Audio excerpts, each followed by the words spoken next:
Assalamualaikum warahmatullahi wabarakatuh. Ya, baik, kita langsung saja untuk mengefisienkan waktu. Kita masuk ke sesi kedua.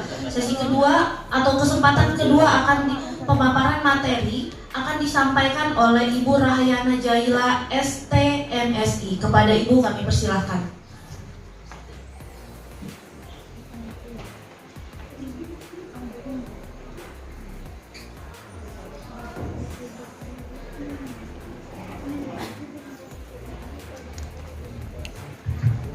Bismillahirrahmanirrahim. Terima kasih untuk kesempatan yang diberikan. Yang saya hormati Bapak-bapak dan Ibu guru hebat SMA Negeri 3 Bombana. Izinkan saya, Rahayana Jaila, pada kesempatan ini saya akan berbagi mengenai budaya positif.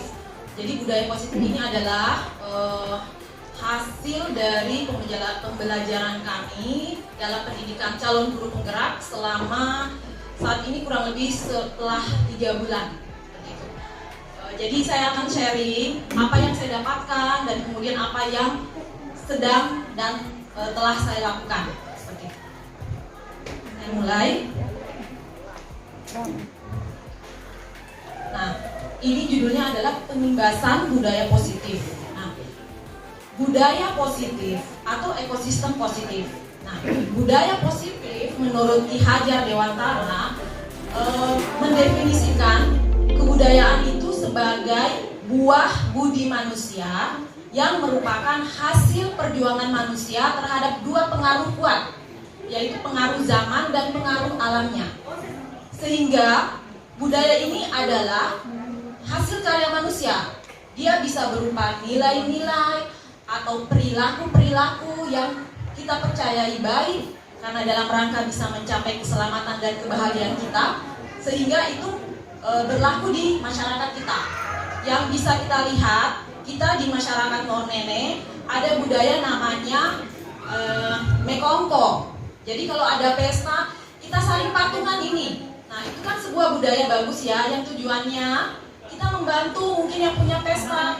Jadi namanya mekongko. Jadi kita patungan. Nanti gantian lagi. Kalau keluarga yang misalnya keluarga si A, tetangga-tetangganya atau biasa ini di sekitar kelurahan ya yang melakukan seperti itu atau desa. Jadi satu desa sibuk itu patungan semua. Nanti gantian lagi keluarga B ya dibantu lagi. Itu budayanya satu mekongko. Terus yang kedua lagi yang saya tahu adalah meliuha. Ya, jadi itu kita kan ini masyarakat agraris ya yang bercocok tanam. Nah, budayanya jadi ketika akan panen atau mengerjakan tanahnya, mengerjakan sawahnya, biasa itu saling membantu. Nanti setelah itu bantu lagi yang keluarga lain. Nah, ini merupakan budaya-budaya baik, budaya-budaya positif yang ada di masyarakat kita. Sekarang kita beralih karena kita ini di sekolah. Nah, saya ingin berbagi dan juga berinteraksi dengan teman-teman guru. Kira-kira kalau budaya positif yang kita tahu, yang telah berjalan di sekolah kita itu seperti apa? Teman-teman guru mungkin bisa sebutkan? Yang kita rasa positif. Oke, menjaga kebersihan. Satu, betul, positif kan? Nah, apalagi yang kita rasa? Kita jaga kebersihan, terus kalau hadir tepat waktu, anak-anak positif. Kalau dia mengerjakan tugas yang kita berikan, positif. Nah, banyak budaya-budaya positif ya. Nah, sehingga ketika kita berbicara budaya positif, misal anak-anak tepat waktu dalam hadir, anak-anak mau mengerjakan tugas, itu adalah sebuah budaya positif. Kalau dia tepat waktu, dia mau mengerjakan tugas yang kita berikan, apakah itu berarti kita melakukan kontrol terhadap anak itu? Saya memberikan tugas ke anak ini, dia lakukan. Apakah kita melakukan kontrol terhadap dia? Secara kita lihat umum, ada ya, ada yang tidak kan? Artinya bisa ya, iya, kita dan dia dalam kontrol kita, atau tidak, mungkin ya keyakinan sendiri. Oke. Sehingga ketika kita berbicara mengenai budaya positif, kita akan berbicara di situ mengenai posisi kontrol apa saja.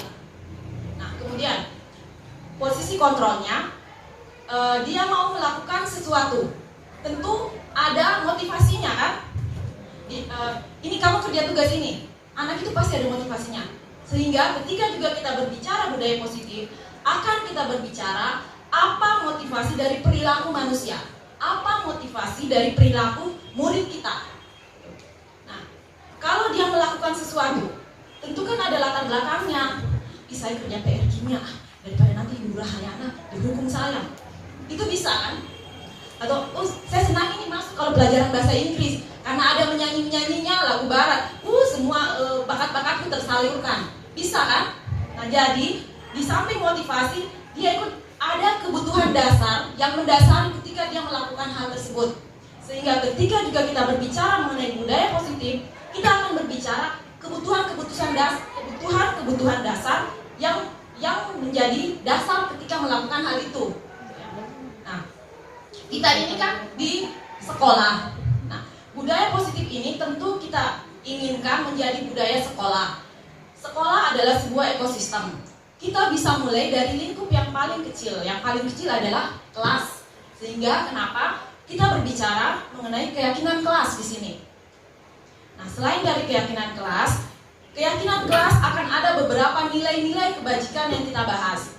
Nah, ketika kita berbahas mengenai keyakinan kelas bisa berisi peraturan-peraturan, bisa berisi juga keyakinan-keyakinan yang didasari pada nilai-nilainya. Nah, ketika kita berbicara mengenai peraturan, ada kemungkinan anak-anak itu tidak mengikuti peraturan, sehingga kita akan berbicara ada hukuman, ada konsekuensi atau sanksi, dan ada yang sebenarnya yang paling kita inginkan adalah ada restitusi di situ. Sehingga ketika kita berbicara budaya positif, kita akan berbicara mengenai segitiga restitusi. Nah, kesemua ini posisi kontrol, motivasi perilaku manusia, kebutuhan dasar, keyakinan kelas, dan segitiga restitusi ini merupakan nilai-nilai penting yang ada dalam budaya positif. Sekarang kita perubahan paradigma, seperti juga saya ketika memasuki atau ketika menerima modul mengenai budaya positif, di pemikiran saya mengenai hukuman, mengenai konsekuensi, itu ternyata berubah sama sekali. Terjadi perubahan paradigma atau pemikiran. Nah, sekarang kita mulai nih, saya coba interaktif ya sama teman-teman guru. Boleh kalau Ibu Ani sama Ibu Enini, Dewi sama Dian, oke. Boleh Lisa sama Derlin, Ibu Yas boleh sama Ibu Jum. Nah, yang kita lakukan begini, kita simpan sesuatu yang berharga sekali menurut kita ya, yang paling berharga kita simpan di kepala tangan kita. Kita pegang erat-erat. Tapi sudah tahu ya di dalamnya nih apa yang berharga. Apa yang berharga itu bisa berupa satu, bisa berupa barang. Jadi silakan pikirkan barang yang berharga. Bisa berupa apa? Bisa berupa nilai. Misalnya nilai kejujuran menurut kita itu penting. Kita pegang erat-erat. Jadi bisa atau bisa berupa selain benda mungkin, kalau apa ya, selain itu bisa juga ilmu mungkin. Jadi sesuatu yang tidak kasat mata namun kita rasa itu mempengaruhi kita dan merasa sangat berharga untuk kita. Itu ya. Genggam erat-erat. Kemudian saya beri kesempatan 1 menit saja saling gini. Jadi bagaimana seperti misalnya Ibu Arni, sekarang Ibu Arni dulu nih, Ibu Arni yang bujuk ke Emi, biar Emi mau tidak dia lepas benda yang berharganya. Kalau tidak mau juga ya terserah, silakan melakukan bujukan. Dewi juga bujuk deh ke Dian, biar dia mau melepas ini benda berharganya. Ibu Derlin bujuk deh ke Lisa, biar dia melepas benda berharganya. Boleh Pak Makmur kalau mau sama Ibu Asma. Kemudian Ibu Yas juga sama Ibu Jum. 1 menit ya, boleh. Tidak tahu, jangan beritahu. Ya, jangan beritahu benda yang kamu genggam itu. Jadi biar temanmu melakukan segala cara, dibujuk, dikasih uang, jangan kekerasan. Karena ibu guru tidak mau jadi saksi di sini. Ya. Bagaimana dia melepas. Kalaupun nanti sampai tidak terlepas, tidak apa-apa. Namanya 1 menit ya. Sudah itu nanti ganti lagi. Nah, kalau jadi kita lihat nanti siapa ini yang mau melepas benda berharganya. Oke, silakan. Ya, bayangkan apa yang berharga. Bisa berupa nilai, bisa berupa benda, bisa berupa apalah yang kita lakukan sebenarnya paling berharga di hidup saya. Genggam erat-erat. Nanti teman akan bujuk, gitu ya. Ya, silakan. Sudah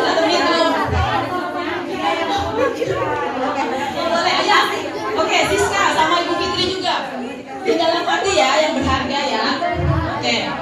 Nanti saya tanya siapa yang adakah yang mau melepas yang berharga itu, atau adakah dia tetap kekeh, pokoknya sampai kapanpun merdeka atau mati. Oke. 1 menit ya. 1 menit. Oh, oke. Kalau gitu, nah Ibu, saya mulai dari ini kebiasaan di kelas jadi guru. Jadi saya tanya dulu. Sekarang Arni ke Emi. Nah, Arni tadi bujuk Emi. Emi-nya. Satu dulu. Emi mau tidak memberikan ke Arni benda berharganya? Saya yang bujuk Kak Arni. Tadi dia yang bujuk saya. Oh ini kejadiannya Ibu Emi yang membujuk Ibu Arni. Iya, saya yang membujuk Kak Arni. Ya, itu bisa tidak mau tidak Arni melepaskan? Iya, mau. Oh mau, oke stop sampai di situ. Ada yang bujukannya tidak mampan, rayuan mautnya tidak mampan. Silahkan, mari. Bisa dikatakan dulu. Ini tadi yang bujuk siapa nih? Salah satu dulu siapa? Kalau saya membujuk Bu Derli tidak mau memberikan barangnya apa? Oke, sama juga ya. Sama Bu Derli juga tidak mau. Oke, ternyata penting ini penting.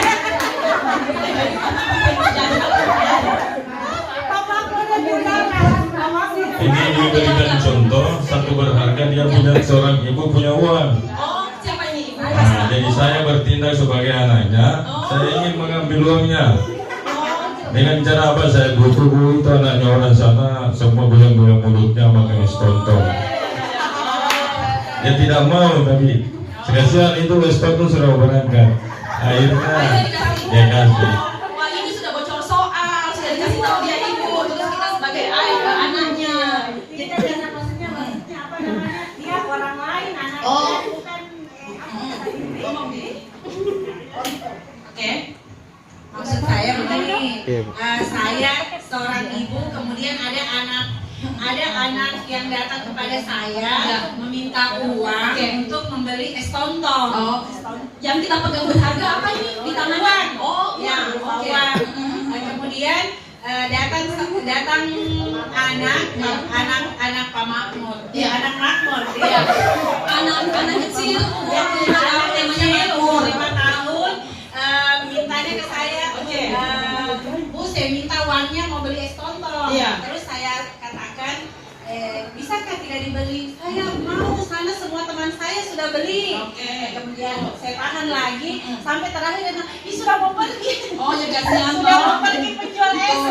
Oke, ya. Jadi karena kasihan saya kasih. Oke, betul. Jadi dari sini terima kasih Allah untuk kita semua. Dari sini akhirnya kita bisa mengambil kesimpulan, ada yang melepas, ada yang tidak kan? Sekarang itu kita lihat. Nah, ternyata yang tidak mau melepas itu berarti kita tidak bisa mengontrol dia. Di pikiran kita tuh kita bisa kontrol seseorang, ternyata kan belum tentu. Dia mungkin punya nilai-nilai, dia punya alasan seperti itu. Nah, kalaupun yang melepas juga dia punya alasan, dan alasannya juga kita tidak tahu, kita tidak bisa kontrol alasannya. Belum tentu dia kasihan sama kita.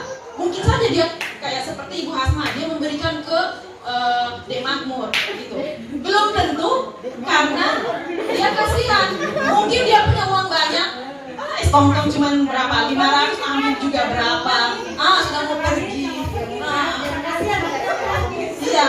Jadi semua hal yang kita pikir kita bisa kontrol tidak benar. Itu yang dimaksud ilusi itu ya. Bahwa kita itu bisa mengatur orang, tidak bisa kita atur orang. Kemudian ilusi bahwa kritik dan membuat orang merasa bersalah itu dapat menguatkan karakter.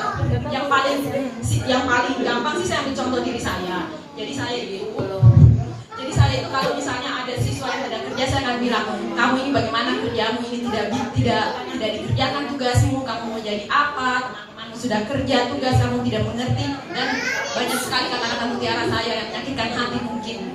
Nah, ini kan kita di pikiran saya kasih kritik dia biar dia merasa bersalah. Terus dia akan melihat, Yudi, itu gimana dia kerja? Katanya ibu guru tadi, kalau kamu belajar kamu akan pintar. Kamu nanti terus kalau pintar, kamu misalnya tes di mana yang kamu mau, kamu bisa.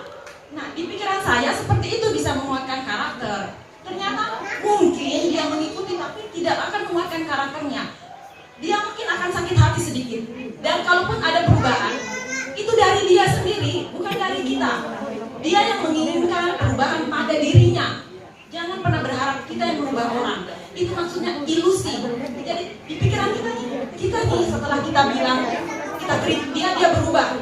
Itu tidak, ternyata tidak semua. Dan yang lagi, ilusi bahwa semua penguatan positif ini ya, semua penguatan positif efektif dan bermanfaat. Contoh, anaknya ini di kelas dia juara terus kita kasih penghargaan deh sebagai bentuk apresiasi gitu kan. Suatu saat tiba-tiba ada anak yang kemarin juara 2, dia kan juara 1, ini tetap di posisi juara 1. Yang juara 2 atau malah juara 3 nih menyalip dia. Pertanyaan saya ke teman-teman, jika kita terbiasa juara 1, tiba-tiba ada yang kita tidak sangka, ternyata kita nih fokusnya ke juara 2 saja ini saingan kita. Ternyata juara 3 nilainya menyalip kita. Kita sakit hati tidak? Sakit hati kan? Kemarin saya dapat penghargaan.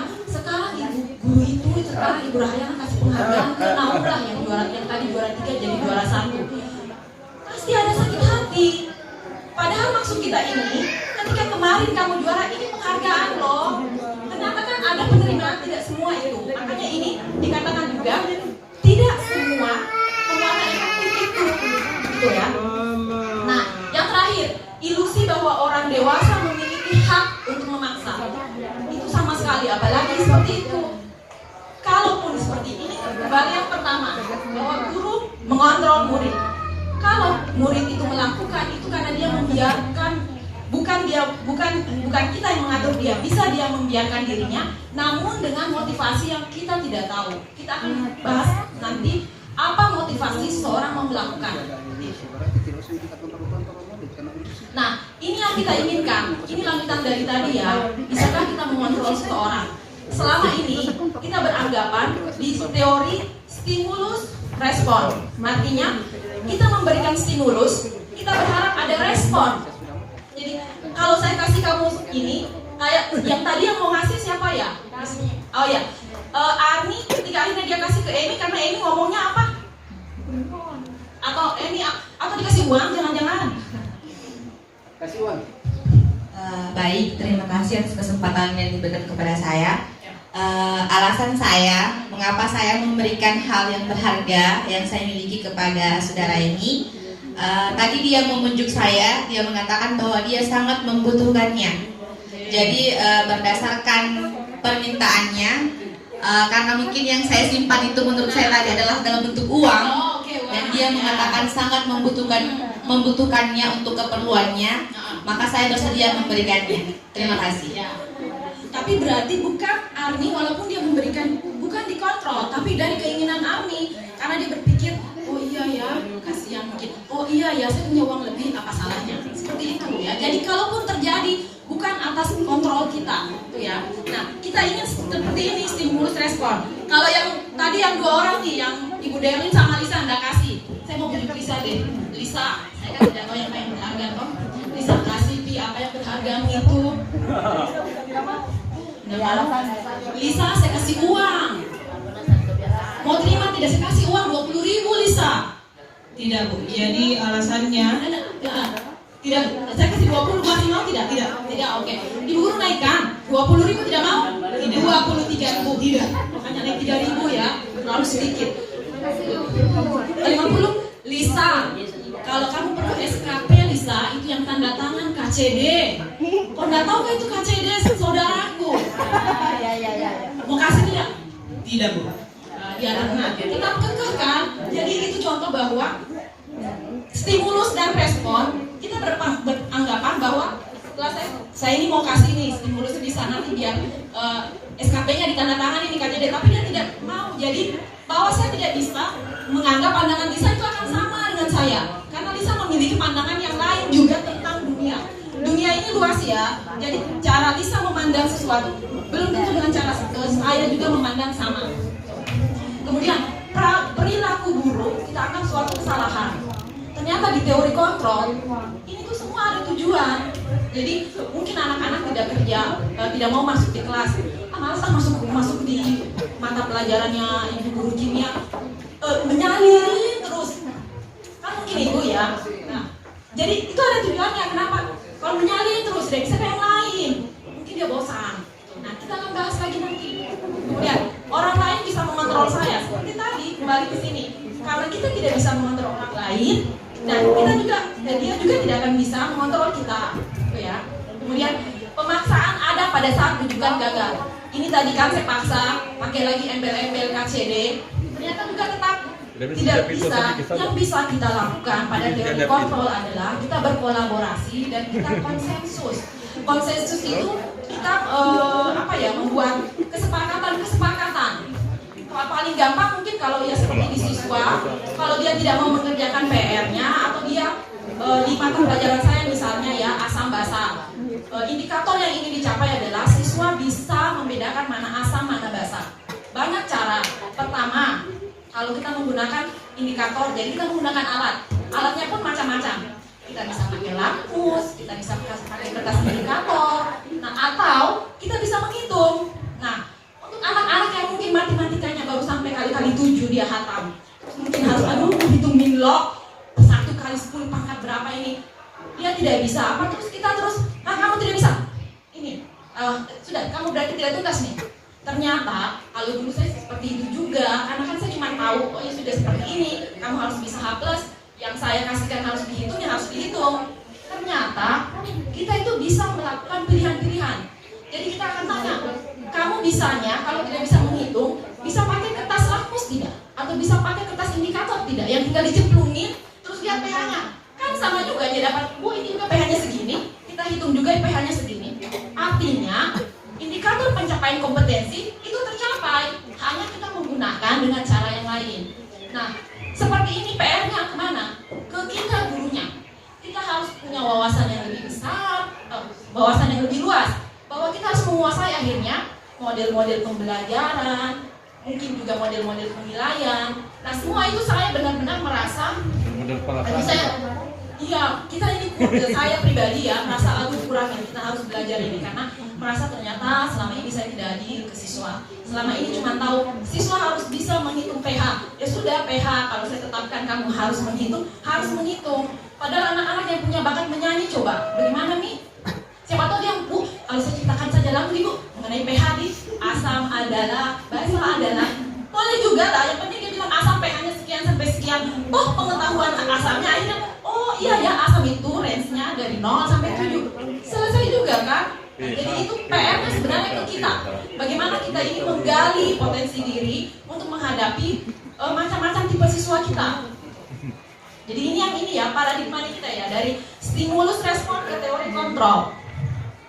Nah, sekolah itu harus menyediakan agar tercipta disiplin positif ya, harus menyediakan lingkungan belajar yang menyenangkan, yang siswa merasa aman, dan sehingga kalau di situ dia bisa belajar, dia bisa bekerja, dia bisa melakukan tugas-tugas sebagai siswanya. Nah, yang selalu menjadi permasalahan ketika kita dalam penerapan ini adalah penerapan disiplin selama ini, gitu. Ya saya kembali lagi ke teman-teman. Kalau kita dengar kata disiplin, berarti yang di pikiran kita apa ini? Disiplin. Aturan, pasti ada aturan kan? Lalu seperti itu, saya juga disiplin ya, berarti kita tahu. SMA 3 UPI itu bagus. Nah, disiplin guru-gurunya, mengajar semua, tidak ada jam kosongnya, masuk semua. Disiplin, Masya Allah kan? Jadi di pikiran kita kan, oh disiplin tepat waktu nih, seperti itu. Ternyata, jadi disiplin ini berasal dari bahasa Latin, artinya disiplina. Itu artinya belajar. Dia ini asal katanya dari disiple. Jadi disiple itu artinya murid atau pengikut. Ini digunakan ketika ini. Jadi Socrates dan Plato adalah filsuf. Ini mereka pakar filsafat yang terkenal di zamannya. Jadi mereka menyebut muridnya itu disiple. Itu, dan yang belajar disiplina. Jadi ketika zaman dulu kan ada Socrates, ada dibilang alirannya Socrates seperti ini, alirannya Plato seperti ini, pemikirannya Socrates, pemikirannya Plato seperti ini. Sehingga murid ketika dia mau mengikuti aliran Socrates, dia kan harus tahu ini, saya motivasiku apa sih ketika saya mengikuti aliran Socrates? Saya motivasiku apa sih ketika saya mengikuti aliran Plato? Jadi dia punya pemahaman sendiri dari diri sendiri, bukan ikut-ikutan, tapi oh saya mau seperti itu. Itu maknanya sebenarnya murid dan belajar. Jadi Socrates, Plato menyebut muridnya disiplin. Mereka yang belajar disiplina, karena dia belajar dari keyakinannya. Saya setuju dengan aliran Plato. Saya datang belajar ke Plato. Saya setuju dengan Socrates. Saya datang belajar ke dia. Namun sekarang ternyata disiplin ini berubah. Jadi dia seperti ini. Apa yang dilakukan seseorang pada orang lain untuk mendapatkan kepatuhan. Jadi kita sebenarnya mau mengembalikan disiplin ini menjadi motivasi dari diri. Seperti itu. Nah kalau ini kan karena kita pikir disiplin kalau di yang sekarang ya bahwa untuk patuh, maka ini akan berhubungan dengan aturan-aturan, dengan hukuman-hukuman yang akhirnya sepertinya ini tidak nyaman di harus datang jam 7. Dari rumah saya harus bangun jam berapa itu, mana jauhnya rumahku. Seperti itu. Nah, lanjut. Nah, agar disiplin positif terjadi, siswa itu atau seseorang melakukan sesuatu kan ada motivasinya. Ada 3 motivasi yang diyakini di dalam teori ini atau dalam modul budaya positif. Yaitu pertama, untuk menghindari ketidaknyamanan. Jadi, jangan dia makan mangga. Nanti itu siapa lagi? Nanti senpai disuruh saya push up. Aman mangga. Jadi latar belakangnya menghindari hukuman, disuruh push up, disuruh makan mangga muda, ini ngilu sakit gigiku. Jadi bukan dari keyakinan bahwa biar minimal dia tunggu dulu baru kita makan. Itu ya. Nah ini motivasinya eksternal. Nanti senpainya disuruh dia push up. Yang kedua, untuk mendapatkan imbalan dari orang lain atau institusi. Oh ini kepala sekolah dia suka sekali kalau guru-guru rajin. Semua rajin deh, baru saya dapat pujian lagi. Nah itu, jadi ini dia imbalan dari institusi. Sama motivasinya eksternal. Nanti ada kepala sekolah. Nah, yang kita inginkan untuk kita sendiri dan untuk murid-murid kita adalah motivasinya itu berasal dari diri sendiri. Karena dari nilai-nilai yang kita yakini kebenarannya. Biar nih kepala sekolah tidak ada, dia pergi rapat RKAS. Tapi kan ini anak-anak harus belajar. Jadi saya tetap masuk deh, mana setelah pembelajaran tatap muka terbatas sepertinya ini anak-anak tidak ada yang mereka tahu. Iya deh. Apalagi kalau saya tambah tidak hadir, tambah tidak tahu lagi ini anak-anak sampai tidak ada ilmunya. Jadi mau kepala sekolah rapat di Kendari, mau kepala sekolah tidak ada di tempat karena ada rapat dengan para kepala sekolah se-Kabupaten Bombana. Karena kita yakin bahwa itu tanggung jawab kita dan anak-anak ini juga kasihan setelah masa kemarin yang pandemi tidak ada, sepertinya tidak ada yang mereka tahu. Ya kita tetap masuk. Nah ini yang kita inginkan, motivasi dari diri kita, sehingga ini akan menjadi tujuan dari disiplin positif yang kita maksud. Nah, kita ingin membangun budaya positif. Agar budaya positifnya ini terbentuk, tentu kita butuh lingkungan yang positif, lingkungan positif yang bisa mendukung terbentuknya budaya positif ini. Nah, lingkungan positif yang paling simpel kalau di sekolah adalah kelas. Kalau kelasnya itu menerapkan misalnya disiplin, setiap kelas menerapkan disiplin akan nampak sebagai gambaran dari sekolah itu. Kelas MIPA, kelas 12 MIPA 1, semua tidak ada yang terlambat, semua tepat waktu. 12 MIPA 2, 12 babul, 10 babul, 11 babul. Akhirnya akan menjadi gambaran satu sekolah kita disiplin. Jadi kenapa?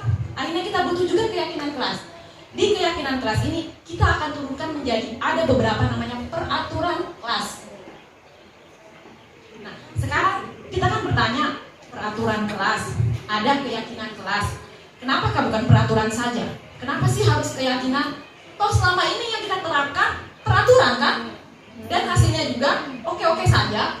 Maksudnya SMA 3 juga SMA favorit di kota ini. Padahal kita ini peraturan tidak pernah kan selama ini kita bilang keyakinan kelas. Peraturanmu kamu harus bajunya seragam. Peraturan rambutmu untuk laki-laki tidak boleh lebih panjang dari berapa ukurannya seperti itu kan. Nah, mari kita lihat sekarang. Kalau kita memiliki peraturan kayak menggunakan helm, itu kira-kira biar apa? Teman-teman yang punya motor, kenapa sih kalau saya pergi harus pakai helm? Kira-kira pengaman. Berarti kalau pengaman artinya itu nilai keamanan yang kita yakini ya. Selain itu apa lagi?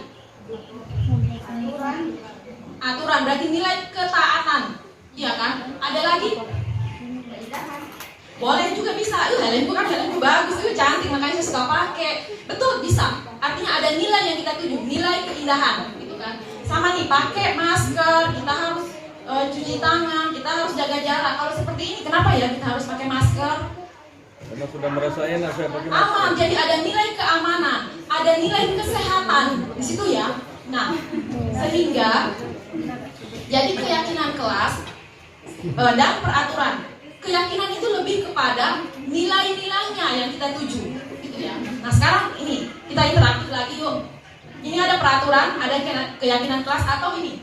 Apa nilai kebajikan yang dituju? Yang pertama, kalau kita selalu kembalikan buku ke tempatnya, berarti menunjukkan apa itu? Disiplin. Betul, bisa nilai disiplin ya. Jadi ini nilai ya. Oke, kita lihat lagi. Kan nanti kita baru lihat apa sih jawabannya. Kalau dilarang mengganggu orang lain, berarti nilai apa yang kita tuju? Bisa nilai etika atau apa nih? Nilai menghargai, betul, kita tidak ganggu dia, kita hargai dia kan? Bisa. Jadi nilai-nilai itu bisa banyak. Hadir di sekolah 15 menit sebelum pembelajaran dimulai. Nilai apa? Disiplin. Bisa nilai disiplin. Oke, dilarang melakukan kekerasan. Nilai ketaatan. Bisa nilai taat, bisa nilai moral, boleh. Dilarang menggunakan narkoba. Nilai kesehatan. Kesehatan, betul, dan keamanan juga kan. Kamu narkoba ditangkap polisi masuk penjara, tidak aman. Oke, bergantian atau menunggu giliran. Disiplin. Jadi kita antri, betul, bisa nilai disiplin di situ. Gunakan masker, betul, jangan berlari di kelas atau koridor. Kita lihat ya jawabannya. Ini semua hanya jawaban dari seperti ini, tapi kan kita bisa mengembangkan. Nah, jadi di sini artinya peraturannya ini selalu kembalikan buku ke tempatnya. Namun yang kita tuju itu sebenarnya nilainya. Nilai apa sih? Itu jadi bukan serangkaian peraturan, tapi nilai. Sehingga kita harap dari nilai, ketika nilai, dia akan menjadi keyakinan diri. Sehingga walaupun tidak ada orang temanmu, kamu pinjam, kamu tahu ini namanya pinjaman, saya kembalikan deh. Tidak ada orangnya, biar misi simpan di mejanya, kan punya dia. Jadi tidak usah ditunggu. Mana-mana tip expo yang kau pinjam kemarin? Mana pulpenku? Kalau itu pinjam ya. Pinjam selesai gitu. Jadi itu bedanya ya. Peraturan dan keyakinan adalah pada nilainya yang kita tuju. Nah, kalau kita sudah membuat, ini kegiatan saya ketika saya membuat keyakinan kelas. Jadi kan pada kesempatan ini kita membagikan, men-share ilmu dan apa yang telah dan yang sudah saya lakukan. Nah, saya mencoba akhirnya membuat kesepakatan kelas. Saya hanya mengambil seperti syarat kalau kita membuat keyakinan, jangan terlalu banyak aturan-aturannya, bingung nanti anak-anak. Dan kita cukup memberikan yang nilai-nilainya, yang bentuknya abstrak gitu. Saya nilainya yang ingin saya capai adalah nilai disiplin, kemudian nilai menghormati, nilai menghargai. Namun dari disiplin ini, nilai disiplin kan luas nih. Dari tadi misal harus kembalikan buku ke tempatnya juga luas. Jadi ketika kami berkompromi dengan 11 MIPA 2 perwalian saya, mereka tuh untuk disiplin ini dulu deh Bu, untuk semester ini dulu deh yang kita menjadikan poin. Seperti tepat waktu masuk kelas, tidak keluar masuk ketika pelajaran berlangsung, atributnya harus lengkap, tugasnya harus dilengkapi. Ini nilai disiplin yang disepakati. Gitu. Apakah keyakinan kelas ini bisa berubah? Bisa. Ketika kita merasa nilai disiplin sudah terpenuhi, kita cari lagi yuk nilai disiplin lain. Sehingga nanti akhirnya mungkin ada beberapa poin yang banyak itu kita kerja pelan-pelan nih. Jadi akhirnya selesai semua. Jangan langsung kasih banyak. Anak-anak harus sedikit saja, membiasakan saja kebiasaan positif itu kan tidak gampang ya. Itu perlu pembiasaan yang sistematis, perlu memberikan keteladanan yang terus-menerus. Jadi kita ambil sedikit saja poinnya, namun usahakan berjalan. Tapi berjalannya juga akhirnya harus diawasi. Ya. Ini keyakinan kelas saya. Nah, keyakinan kelas ini saya tuh baru jalan 2 minggu lebih kan. Nah ini kan juga belum tentu langsung disiplin semua. Karena kalau saya tanya ketua kelasnya, kedengaran nggak sih? Colok. Sebentar kita dengar sebentar ya tanggapannya. Jadi tanggapannya apa tuh? Oh.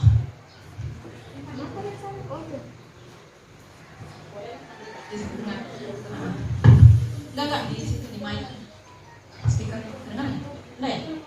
Oh boleh. Jadi kalau tanggapan dari ketua kelasnya bahwa ributnya itu masih banyak menurut dia.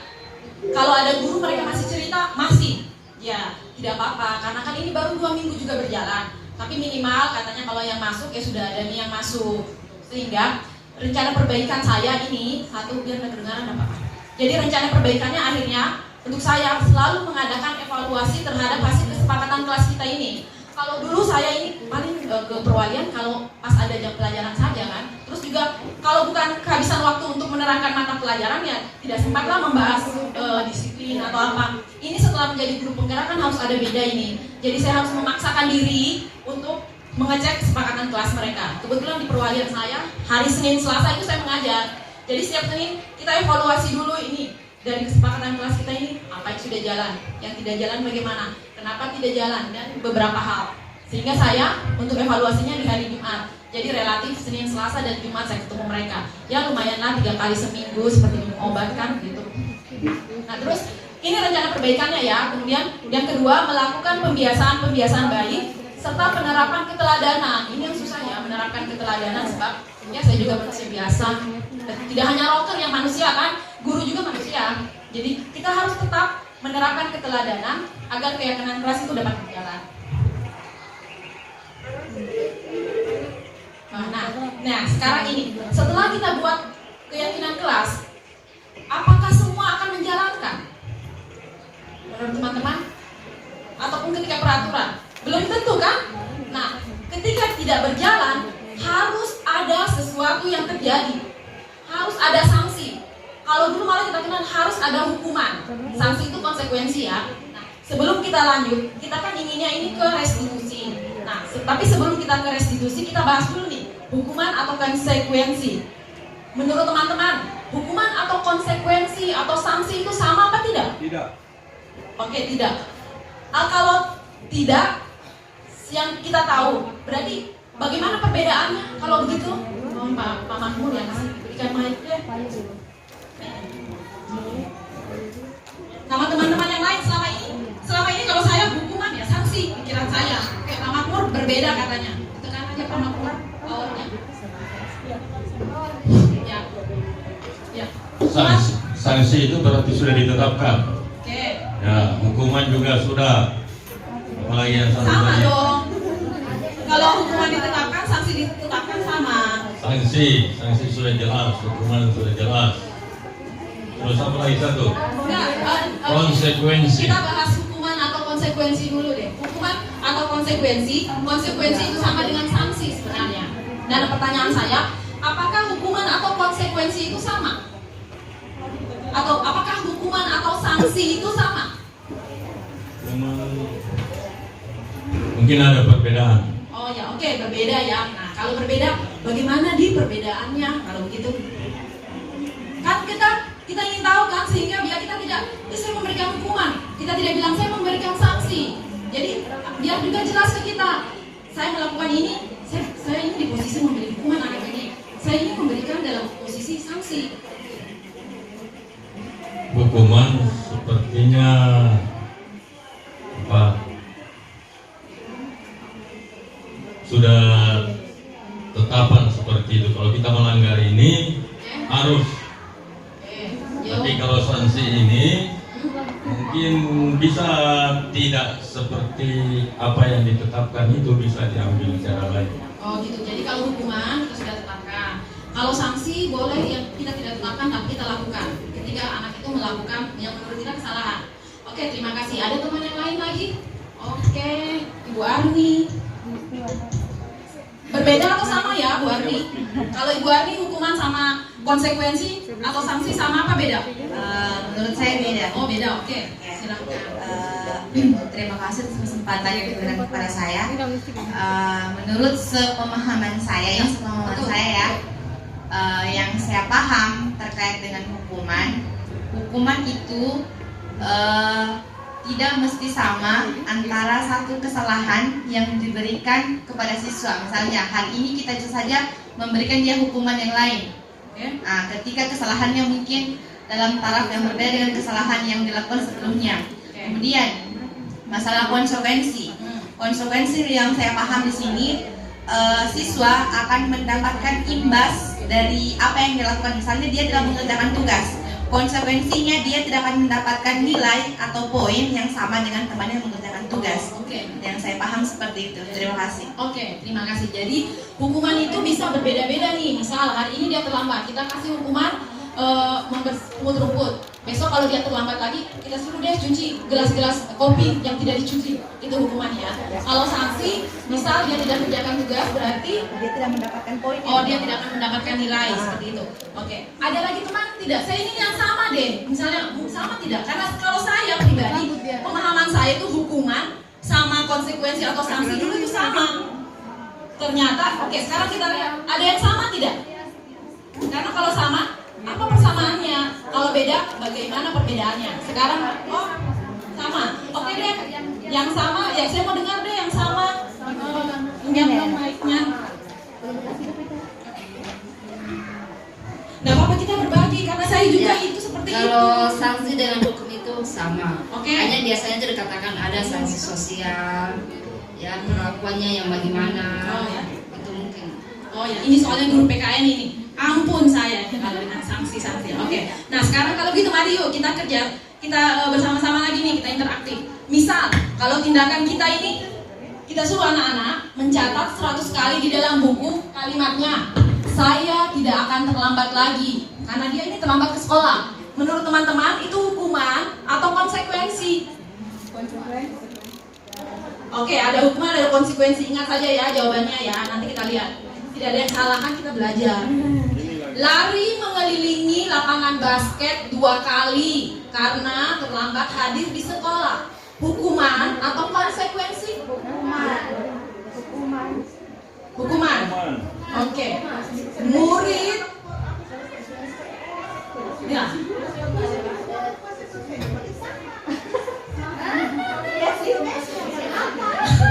Oh iya ya, betul ini kalau guru bahasa Indonesia ya.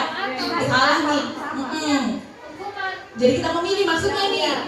Atau itu memilih dia mau hukum atau konsekuensi gitu. Gini Ibu Samsidan, maksudnya di sini kita itu memilih. Kita mau memilih dia sebagai hukuman atau kita mau memilih sebagai konsekuensi, bukan dalam bentuk kata hukuman atau konsekuensi seperti itu. Karena kita ini kan dalam rangka mau membedakan yang saya sudah lakukan ini hukuman kan atau konsekuensi. Dua-duanya. Oh boleh hukuman atau konsekuensi biar aman kan? Oke. Mengganti. Oh ini murid push up 15 kali tidak menggunakan masker ke sekolah. Ini apa? Hukuman. Mengganti kertas tugas teman yang telah dicoret-coret. Konsekuensi. Membersihkan tumpahan air di meja tulis karena tersenggol pada saat belajar. Ada hukuman? Boleh, nanti kita lihat ya. Meminta murid tidak mengenakan sepatu seharian di sekolah karena tidak mengenakan sepatu hitam. Oke. Lari mengelilingi lapangan basket 2 kali karena terlambat 10 menit untuk pelajaran PJOK. Konsekuensi. Oke, kita lihat ya jawabannya. Nih. Ternyata nih. Kalau kita mencatat 100 kali itu ternyata hukuman. Kalau kita suruh anak-anak lari lapangan basket 2 kali karena terlambat hadir, itu sebuah hukuman. Kalau dia disuruh push up, tidak pakai masker, hukuman. Kalau mengganti kertas teman yang telah dicoret, sebuah konsekuensi. Membersihkan tumpahan air di meja, konsekuensi. Disuruh pakai sepatu seharian. Oh, untuk tidak mengenakan, tidak mengenakan sepatu seharian di sekolah karena dia tidak mengenakan sepatu hitam. Jadi disuruh lepas sepatu. Ini hukuman. Terus lari mengelilingi lapangan basket 2 kali karena terlambat 10 menit. Ini konsekuensi. Tapi dilihat kondisinya. Kalau olahraganya bukan di lapangan, dia ada di dalam kelas. Kalau ketika olahraga, ini sebagai konsekuensi. Tapi ketika tidak ada pelajaran olahraga, sementara kita suruh lari, itu adalah hukuman. Mari kita lihat apa bedanya. Nih, ternyata hukuman itu sesuatu yang menyakitkan harus terjadi. Dia ini terjadi secara tiba-tiba, tidak ada kesepakatan paling gampangnya. Jadi begini, ketika anak terlambat, itu sampah banyak di sana nih, angkat sampah sana. Kan tiba-tiba nih, terus kita tiba-tiba dapat ide. Betul, spontan, itu hukuman. Jadi bisa menimbulkan mungkin anak sakit hati. Dia kan tidak tahu, tiba-tiba harus ambil itu kah, harus itu hukumannya. Kalau konsekuensi, sesuatu harus terjadi. Kalau kamu terlambat harus ada konsekuensinya, tapi mungkin tidak dalam bentuk yang menyakitkan, itu ya. Ini membuat anak sakit fisik, disuruh lepas sepatu, tidak tersiksa kayak itu kalau jalan panas, kasihan. Ya, tapi kan itu juga yang saya lakukan. Kan? Kita kan belajar, kan? Akhirnya anak-anak coba kalau disuruh itu dia tidak benci disiplin apa? Benci kan? Kita cek siswa kita yang sedang selalu terlambat. Arhang itu terlambat terus. Mana Akram ya? Nah coba mana ada perubahannya karena dia mungkin sakit hati. Jadi dihukum ini, biarkan dihukum lagi. Oh cuma disuruh apa? Suruh angkat sampah selesai kan? Masuk lagi dong kelas. Mungkin seperti itu. Juga itu ada siswa yang terlambat berpikir alasan supaya tidak masuk yang pertama. Oh menghindari ya. Nah, akhirnya motivasinya beda lagi toh. Berarti ada kebutuhan lagi yang harus dipenuhi. Tuh. Nah sudah mantap nih pemahaman konsepnya ya teman-teman. Nah kemudian mendorong anak menyakiti diri sendiri. Kalau di sini kita mendorong anak agar dia mudah menyesuaikan diri ketika kita berikan konsekuensi, maksudnya ya. Kemudian ada konsep diri yang buruk. Nah ini konsep diri yang baik. Anak belajar untuk menyembunyikan kesalahan karena dia daripada dihukum diam saja. Atau temannya nih yang amankan, temannya yang PKS amankan tuh temanku, kan? Nah kalau ini anak belajar dia mematuhi peraturan.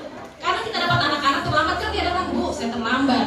Itu kan berarti nilai-nilai itu dia sudah memahami nilainya, nilai kebajikannya, bukan peraturannya. Sehingga kita bisa katakan dia sudah tahu mengenai keyakinannya, konsep itu sudah masuk, seperti itu ya.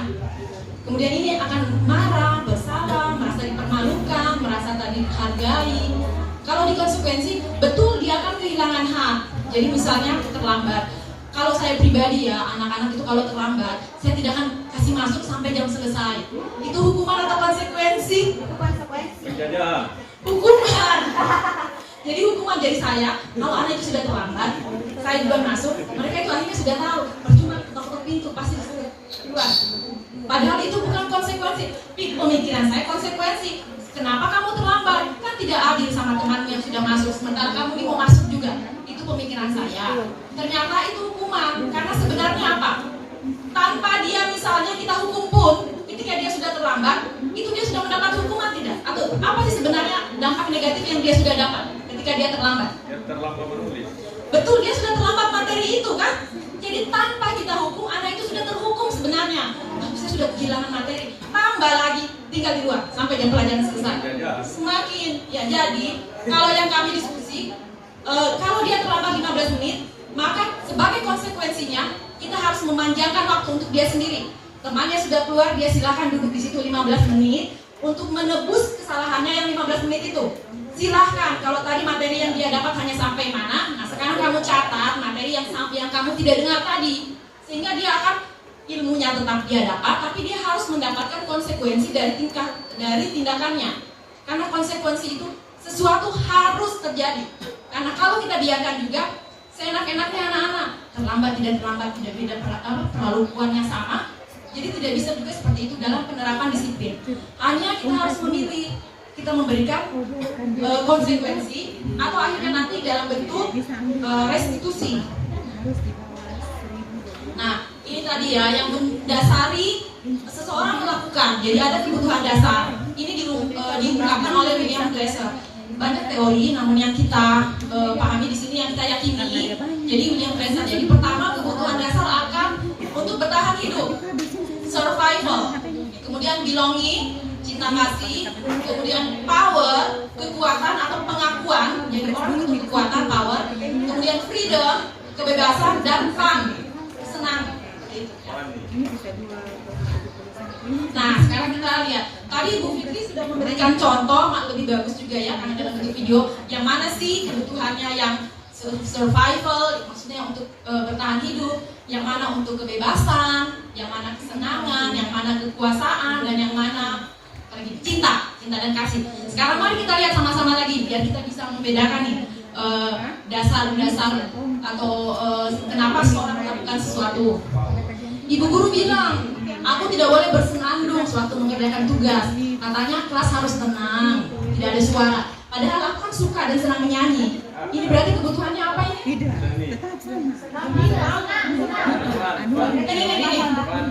Ya, kesenangannya toh. Ya, dia tuh senang menyanyi, dilarang menyanyi. Jadi kebutuhan yang tidak dipenuhi adalah kebutuhan kesenangannya. Makanya kadang, diam. Padahal mungkin dia tidak tersalurkan nih kebutuhan menyanyinya. Seperti itu. Banyak kan sepertinya anak-anak kita yang artis-artis mungkin itu ya. Iya. Nah, oke, kita lanjut ya. Sekarang ini, ibu guru tidak menyapaku hari ini. Padahal aku pakai jepit rambut baru. Itu apa? Ibu guru tidak menyapaku hari ini. Padahal aku pakai jepit rambut baru. Yang mana? Belonging, cinta kasih. Harusnya perhatikan. Perhatian. Nah, kalau perhatian maksudnya ke ini, ke belonging. Iya, lope-lope.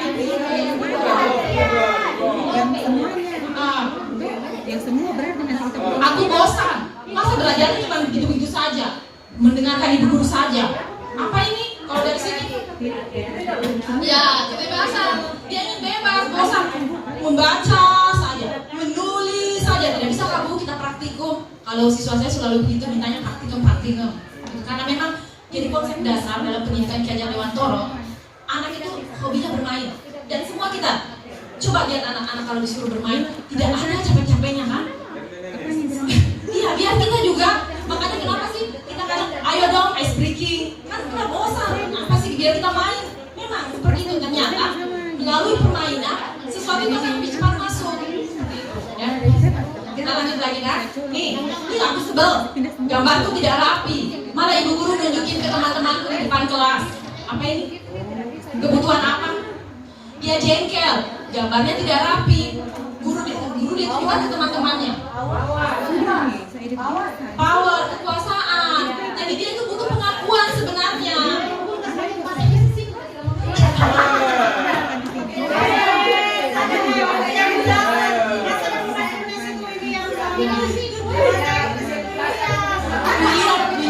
Oh ya, maaf ya.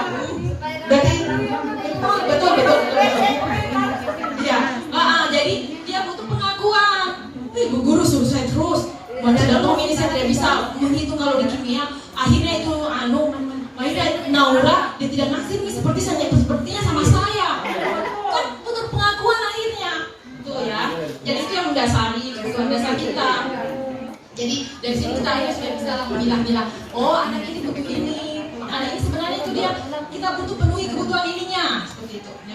Nah, ini dia posisi-posisi kontrol. Jadi ada 5 posisi kontrol. Yang pertama sebagai penghukum, kemudian pembuat merasa bersalah, kemudian sebagai teman, sebagai pemantau, sebagai manajer.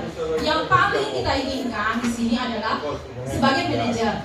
Kita belajar ke arah menjadi sebagai manajer.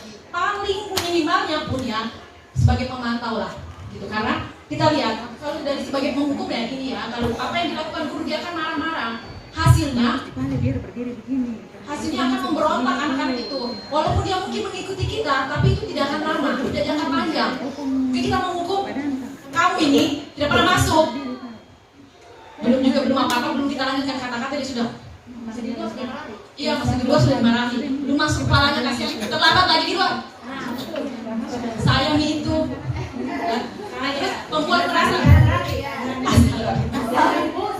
Betul,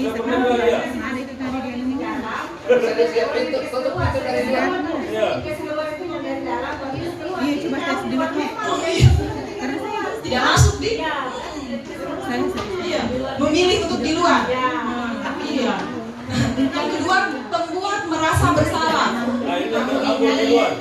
Ibu guru itu sudah sangat berharap banyak sama kamu, sudah mau berubah, tidak bisa kamu berubah yang baik. Jadi kalian juga pasti bisa bersalah. Bisa ada perubahan, tapi juga hasilnya dia akhirnya menyembunyikan menyangka, dia akan berbohong, gitu ya. Kalau posisi sebagai teman, nah ini dia akan ketergantungan. Apa-apa karena ibu gurunya selalu membantu. Jadi kalau ada apa-apa melapor ke ibu guru itu, Bu, saya ditahan sama guru piket, Bu. Harap dibantu, gitu kan? Sebagai pemantau, nah kalau pemantau ciri khasnya ya, dia akan mencatat, misalnya kamu ini sudah 3 kali terlambatmu, terus 3 kali terlambat, sudah 2 kali juga guru perhatikan topimu di mana, itu lambamu di mana. Pemantau seperti itu, dia jelas, gitu ya, jelas data-datanya, namanya saja pemantau. Nah, kalau sebagai manajer ini kita diharapkan bisa mengevaluasi diri ke anak itu ya, jadi anak itu bisa mengevaluasi dirinya, kemudian akhirnya bagaimana dia memperbaiki diri. Jadi kita di posisi bagaimana sih seorang manajer, ya bagaimana sih dia mengatur. Jadi kita akan lebih ujung-ujungnya ini larinya bagaimana kita menerapkan segitiga restitusi. Nah, ini dia tadi. Setelah hukuman dan konsekuensi, sebenarnya yang paling kita inginkan adalah bagaimana kita melakukan restitusi. Nah, apakah kita harus selalu melakukan restitusi? Menurut teman-teman? Jadi kesalahan anak-anak itu kita kan bisa dalam bentuk hukuman, dalam bentuk sanksi atau konsekuensi, atau kita melakukan restitusi. Nah, kita tadi sudah tahu bahwa kita berusaha menghindari dari hukuman. Paling minimal ya sanksi, karena harus terjadi. Ketika dia melanggar harus ada terjadi. Nah, apakah kita harus selalu melakukan restitusi? Tidak.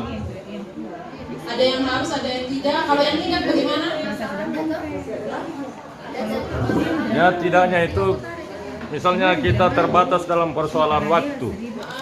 Akhirnya masalah itu kita abaikan, sebenarnya bisa kita lakukan tetapi berimbas kepada kegiatannya. Oh, kegiatan yang lainnya, sehingga betul bisa pertimbangan itu. Iya, jadi pertimbangan salah satunya seperti itu.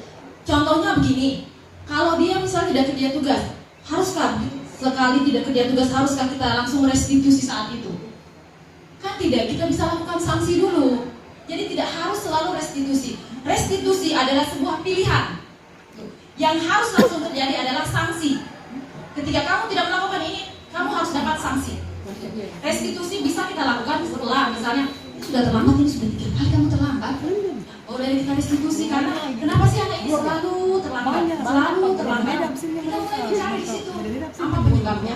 Ya. Nah, restitusi ini apa restitusi? Restitusi adalah proses menciptakan kondisi bagi murid untuk memperbaiki kesalahan mereka sehingga mereka bisa kembali pada kelompok mereka dengan karakter yang lebih kuat. Kelompok ini maksudnya begini. Awalnya kan semua anak-anak ini kita melihatnya sebagai tidak bersalah. Kemudian dia ternyata terlambat. Berarti dia kan bersalah. Dia itu seperti seakan-akan terpisah dari kelompoknya. Gitu. Nah, maksudnya ini kita mengembalikan ke kelompoknya mereka. Kita menaikkan kembali kepercayaannya. Kalau sebelumnya kan kamu ini terlambat, teman-temanmu tidak pernah terlambat. Dia kan akan merasa bersalah. Nah, kita itu mengembalikan, kita akan melakukan restitusi dengan langkah-langkahnya sehingga mereka bisa kembali ke kelompoknya. Kelompoknya dalam arti, terus dia merasa dirinya ini sama nih dengan teman-temannya. Itu maksudnya dari cara kelompoknya itu, ya. Dengan karakter yang lebih kuat.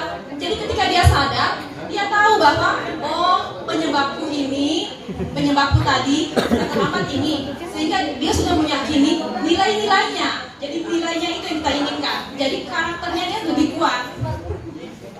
Ini ciri-cirinya ya, bukan untuk menebus kesalahan, tapi untuk belajar dari kesalahannya, ya. Memperbaiki hubungan, itu sebuah tawaran, bukan paksaan restitusi, ya. Dan dia sebagai tawaran. Restitusi menuntun untuk melihat ke dalam diri. Dia restitusi itu mencari kebutuhan dasar yang mendasari tindakan. Seperti tadi ada kebutuhan dasar anak ini apa sih, sampai kenapa sih dia jadi malas. Restitusi diri adalah cara yang paling baik untuk memperbaiki diri. Restitusi fokus pada karakter. Jadi bukan pada tindakan ya, tapi karakter. Kita ingin membangun karakter anak itu. Fokus pada solusi. Kemudian kita mengembalikan murid yang berbuat salah pada kelompoknya. Ini maksudnya yang dia akhirnya merasa sama dengan teman-temannya. Nah, ini dia segitiga restitusi. Yang pertama kita harus lakukan adalah menstabilkan identitas. Artinya begini, anak-anak kalau sudah bersalah kan pasti dia sudah tahu diri kok, saya salah ini. Jadi kita itu menstabilkan. Bagaimana menstabilkan? Yaitu dari beberapa kata-kata, misalnya kita bilang, oke, kamu bukan satu-satunya yang pernah melakukan hal ini. Seperti kita memaklumi. saya ada restitusi siswa saya karena laporan dari guru-guru itu ketawa-ketawa.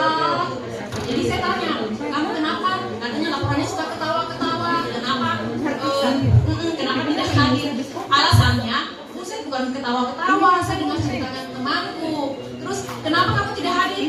Kalau tidak hadir alasannya begini. Kan pertama Bu, saya lihat itu guru tidak ada. Terus saya pergi main bola Bu. Terus saya lihat lagi sudah masuk. Atau kadang-kadang saya pergi makan. Jadi kan berarti kita yang tahu, oh kamu hobinya main bola. Oh iya memang. Ini kan perlu belajar ini. Karena saya juga kan baru ya, ternyata kita harus melakukan seperti ini. Jadi, oh kamu hobinya main bola. Coba kalau kita di pada posisi seperti itu, seperti orang memaklumi kita senang tidak? Iya, jadi identitas tadi kita sudah tahu nih kita salah ini. Mati saya harus menghadap guru ini. Karena guru ini, oh oke, kamu hobi main bola. Oke, bukan semua orang punya hobi. Jadi dia seperti saya dipahami. Jadi identitasnya yang tadi sudah tahu bersalah, sudah minimal sudah tidak bersalah, dia seperti itu ya. Nah, ini ya akhirnya ini pada langkahnya kita bisa tidak cepat karena kita mungkin lama biar anak itu akhirnya mau dia sampai pada posisi menstabilkan identitasnya. Mungkin kita akan banyak pertanyaan. Kemudian yang kedua, validasi tindakan yang salah. Jadi tindakan yang salah itu kita akan tanya menurutmu. Jadi kita tanyakan ke dia, menurutmu kalau kamu misalnya di luar guru masuk itu benar apa tidak? Jadi biar dia tahu, oh tindakan ini salah, oh tindakan ini benar, oh ini dibolehkan, oh ini sebenarnya tidak. Dan yang terakhir, kita menanyakan keyakinannya. Jadi kita tanya ke nilai-nilai kebajikannya. Kalau kamu tidak masuk, kamu melanggar nilai apa? Mungkin disiplin. Kalau kamu ketawa ketika guru menerangkan, berarti itu nilai kebajikan apa? Yang kita tidak menghargai. Nah, kita tanya dia, kamu kalau di posisi seperti itu tidak menghargai, orang tidak hargai kamu senang tidak? Jadi kita itu berusaha memunculkan sehingga nilai-nilai kebajikan akhirnya muncul di dirinya, dia meyakini sendiri bahwa motivasinya itu berasal dari dirinya sendiri, begitu. Tapi ini semua juga kan perlu belajar, perlu waktu, perlu penerapan yang harus terus-menerus. Saya sendiri yang melakukannya merasakan seperti itu. Ya, kadang emosi karena saya masih sudah terlambat tidur lagi disuruh, saya kejadian baru ya. Di lab, tidurnya juga bukan apa di atas meja tidur.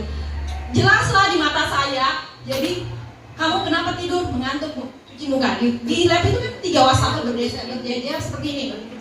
Tidak dilakukan. Apa yang dia lakukan? Saya lanjut menerangkan. Dia turun dari kursi, dia tidur di bawah. Kan ini meja lab tinggi dong kelihatan. Iya kan? Kalau seperti itu teman-teman emosi tidak? Emosi jiwa. Nah, tapi saya ini berhubung sedang menjadi guru penggerak, jadi apa? Keluar daripada saya emosi, jadi keluar. Manusiawi, bukan malaikat. Jadi dia keluar. Nanti besoknya, jadi tasnya ketinggalan itu di lab. Saya kan kunci. Besok dia datang. Senyum-senyum, Bu, itu tasku kemarin. Iya, sini duduk dulu. Ada cerita. Terus saya tanya, kenapa itu kemarin? Kenapa tidur? Kenapa ini Bilkis dia pergi hapus lagi Bilkis katanya dia sama pulihkan kembali. buat catatan kimia, biologi, fisika. Itu akibat apa? Karena dia menunda. Makanya ibu guru bilang itu kamu konsekuensi atau gara-gara dia tugas dan harus kumpulkan itu memang catatan kimia juga dia sekolah hari itu juga jadi separah gitu. Jadi katanya mengantuk.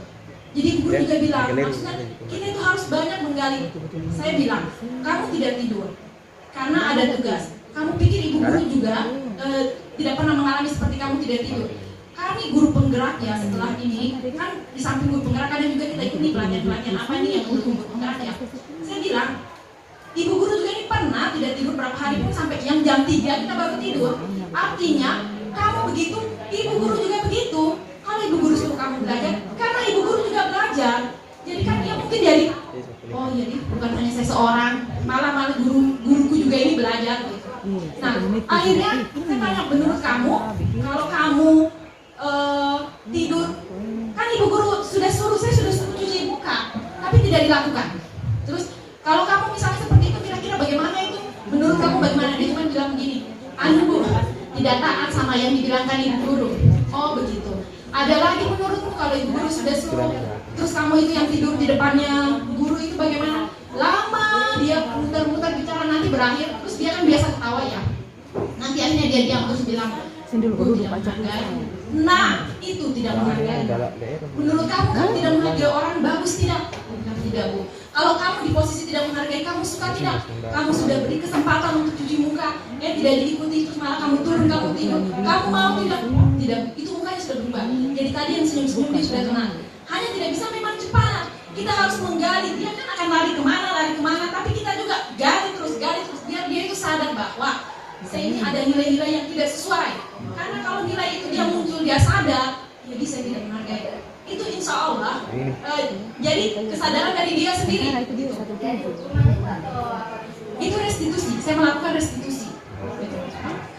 Konsekuensinya adalah dia tidak mengikuti pelajaran ketika waktu yang seperti yang dia karena tidur di situ. Karena kalau saat itu saya marah, jadi saya suruh keluar. Daripada saya marah, melakukan hukuman yang ini yang lebih parah. Konsekuensi itu harus terjadi. Jadi ketika dia tidak melakukan sesuatu, harus ada konsekuensi. Tapi kalau restitusi itu pilihan kita. Kita bisa lakukan, kita bisa tidak. Restitusi adalah ketika mungkin konsekuensi kita diabaikan. Sudah 3 kali nih, masih begitu. Mari kita lakukan restitusi. Karena berarti ada hal tertentu, ada hal penting. Kenapa sih yang mengulang terus.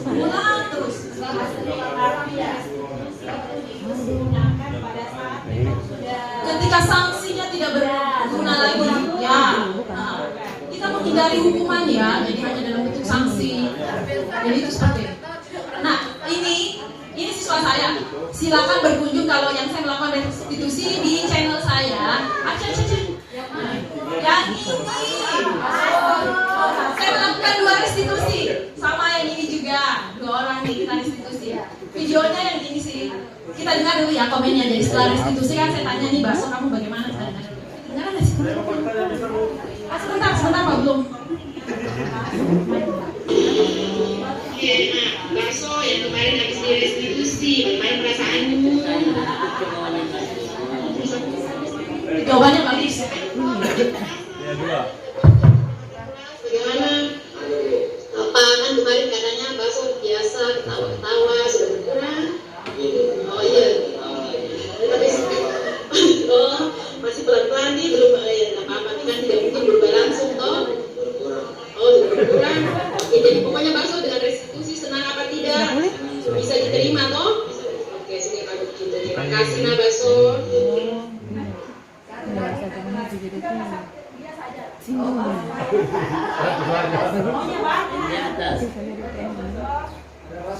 Jadi materi saya ini saya mengambil dari Yayasan Pendidikan Luhur, gitu. Jadi saya meminta izin, gitu. Maksudnya saya tidak akan memperbanyak, sebab ini yang memiliki hak untuk memperbanyak adalah mereka pelatih yang bersertifikat.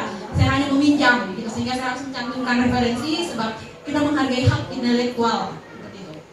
Terima kasih. Saya kembalikan ke moderator. Ya, ini close untuk Ibu Rahayana, yaitu materi yang sangat menarik untuk kita semua.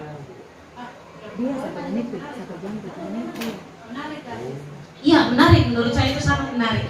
Ya, kita langsung saja ke sesi tanya jawab. Jadi sesi ini saya beri kesempatan untuk 1 orang penanya saja. Mungkin untuk Bapak Ibu guru yang ingin bertanya atau memberi tanggapan. Ada mungkin? Pak Makmur, ya. Bicara saja barangkali. Saya bisa punya. Oh iya, baik, silakan Bapak.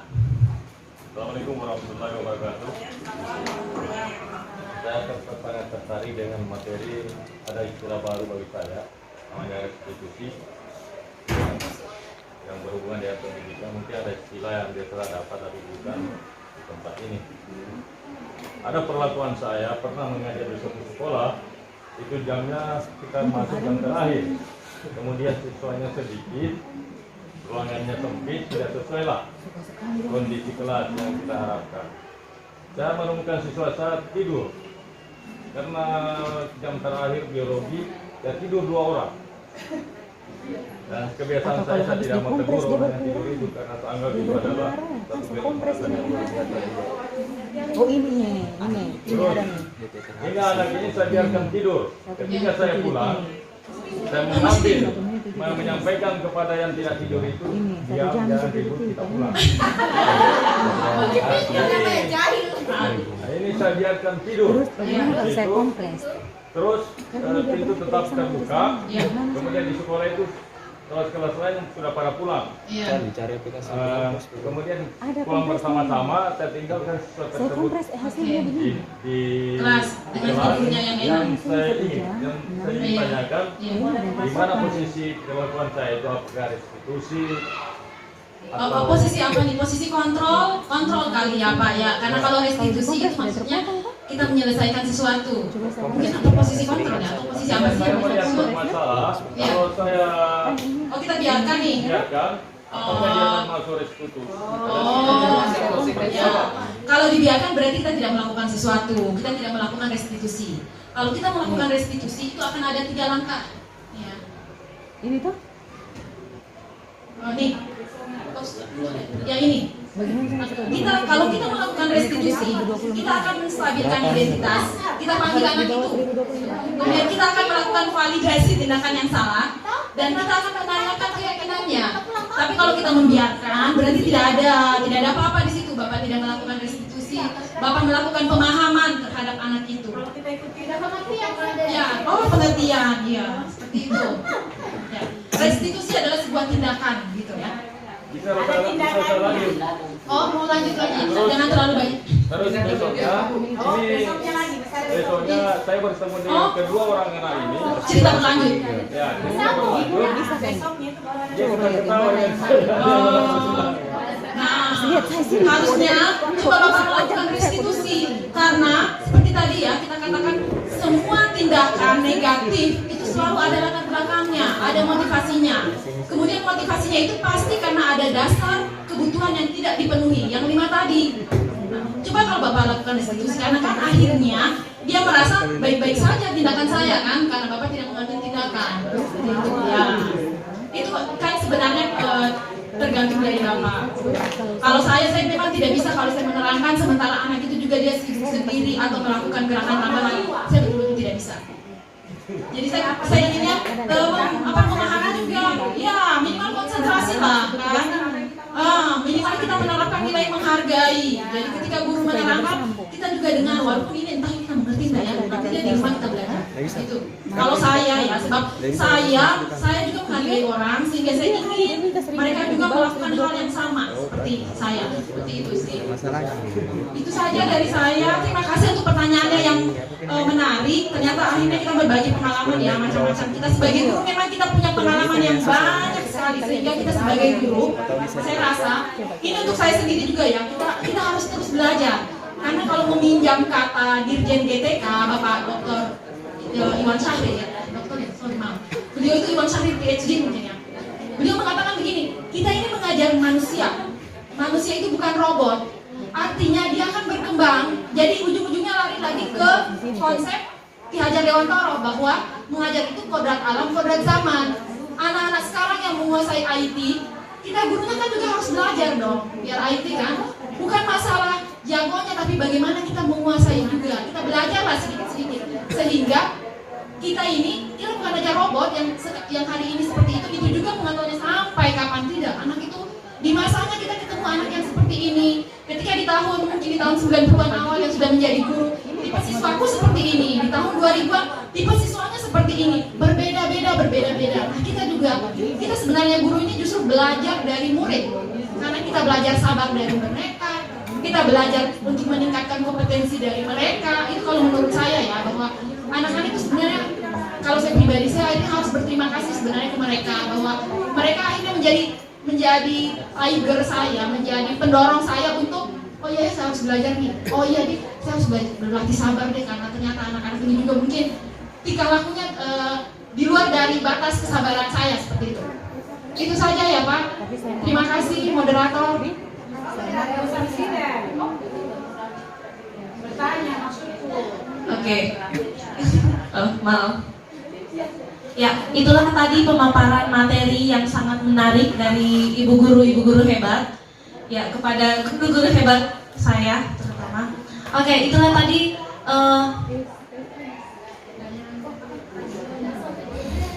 Oke, masih ada yang mau bertanya? Coba kompres ini. Mungkin atau tanggapan?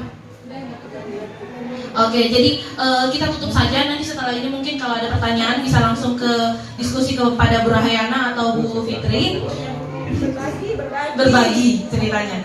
Ya, mungkin itu saja, lebih dan kurangnya mohon dimaafkan. Wabillahi taufiq wal hidayah. Wassalamualaikum warahmatullahi wabarakatuh. Saya sekali lagi bersyukur, pamit undur diri. Terima kasih.